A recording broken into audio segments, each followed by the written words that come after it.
All right, I'm going to dive into the demo now. Are there any questions so far about what I've shown you? Do you ever do self-publish? Smashwords. Smashwords. So Smashwords is, so through Smashwords, that's been our solution for self-publishing, is kind of routing people through Smashwords to do that. Their model is pretty amazing, I think. 85% of the proceeds goes to the author, and they keep 15%, so pretty amazing. And we figured we'd try it out. We want to have the long tail. We want to take advantage of the long tail. It's the beauty of digital. And Smashwords kind of gives us that option. So, all right, this is Stanza. This is the opening screen when you open up Stanza. What Stanza really is three different kind of pieces. The first piece is the library function, which is where all of the books that you've actually downloaded exist. The second piece is the online catalog. This is where you discover and find new books and download them and buy new books. And the third is the reader piece, where you're actually reading the book. So the first four items on here is the library. So kind of tap on the titles, you can scroll through, you get your cover images. These are, again, books I've previously downloaded. It's the iPhone, so you have to have bling. You can't function without bling, and this is some of our bling. You have to cover or flow. It's definitely iPhone bling. So we're going to cruise through here, click on Coraline. Stanza remembers where you last left off in a book. So if I came back and I was reading Coraline, it would pop me. I think this one started at the beginning. But if I was in the middle of Coraline, it would take me right back to the page I had last left off on. The turn mechanisms for Stanza, we believe very heavily in pagination and not in scrolling. We think pagination really reflects an immersive reading experience. Literally, all you have to do with Stanza is tap the right third of the screen, and you move on to the next page. So the only thing your mind has to do, other than reading the words, is tap and move your eyes back up to the top of the screen. Very, very similar to what a book, which is an amazing piece of technology for 600 years, does. You just go to the bottom of the page, go up to the top, flip the page, go up to the top, and that's it. It creates an extremely immersive reading experience, and that was something we tried to mimic with Stanza. That was a really key aspect of what we were trying to do. So images show up well, color images show up well if they are there, but you can just kind of cruise through the book. Another thing we do is we hide all of our menus and everything out extraneous. Obviously, we have very, very little real estate with an iPhone, so we hide all of that stuff unless you ask for it. So what you saw when you were reading was just text or just the images, just the book. If you hit the middle third of the screen, you get all of the extra information. So you see how far along you are in the chapter, how far along you are in the book, and you have all of your menus.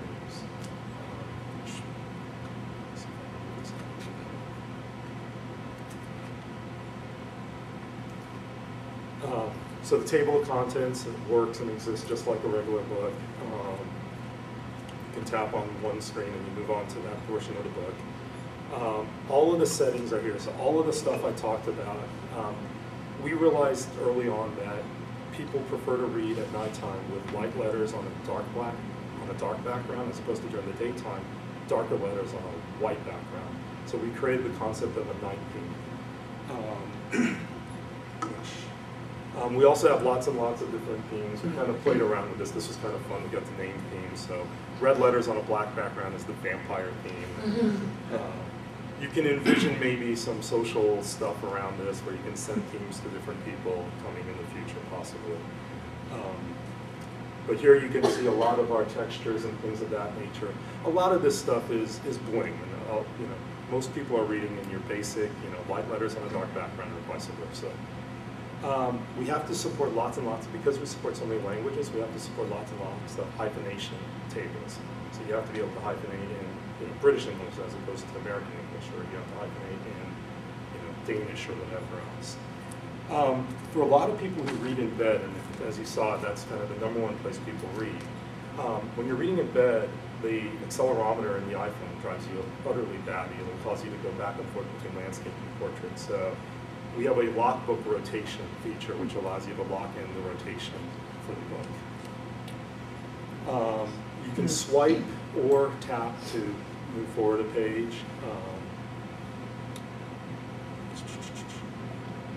We have several different page turn mechanisms, so the slide, the kind of the flip, and we'll probably have some more cool graphical ways of turning pages down the road.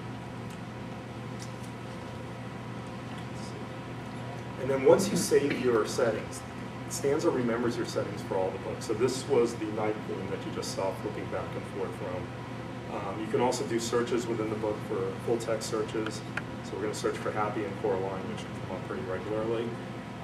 And it will pull up all of the versions of Happy, and then you can go click on one and move to it. If you want to go back to where you were, you just hit the back button. And then one thing we also realized is because we have so many different features, different people have different features that they want ready access to. So we created a way of, this one, whoever made this demo, I wouldn't make this the feature I would have highlighted, but we're going to move font size increase, I think, into the main menu bar at the bottom there. Or sorry, edit info, wrong one, but edit info is going to move in, but you can adjust this. So, for example, for me, the two biggest ones that I find that I use the most is lockbook rotation and the night theme. And those are the two that end up on my menu bar, so I have kind of two-click access to it, basically. Whereas dictionary and a bunch of other stuff is kind of buried, and it takes me 3 or 4 clicks to get to it. But you can totally customize the toolbar, basically, for yourself.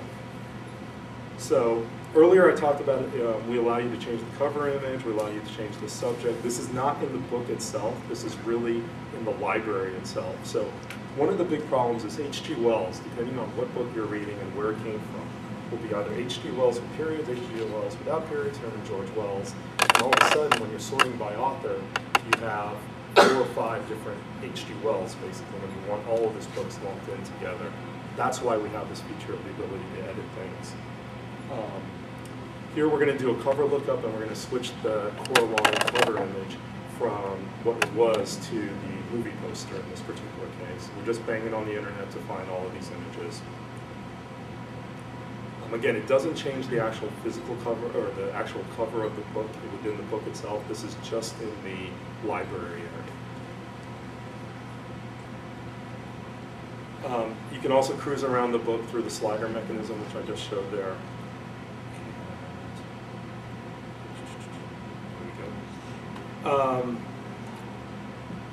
We'll give it a second. We're going to move on to the online catalog section here, just here. So kind of popping out, you can adjust the sort by author, by date added, or by title. And you can also sort manually. A lot of people want to have certain books up near the top. One other thing that we added pretty recently is, so you can see in Coraline, there's this little gray bar here. It kind of shows you how far along in the book you are. This gray bar also appears in the bottom of the book when you're reading. So all these other books we haven't read anything in, but with Coraline we're kind of 2/3 of the way through. This way you can see very quickly from your library how far along you are in what book.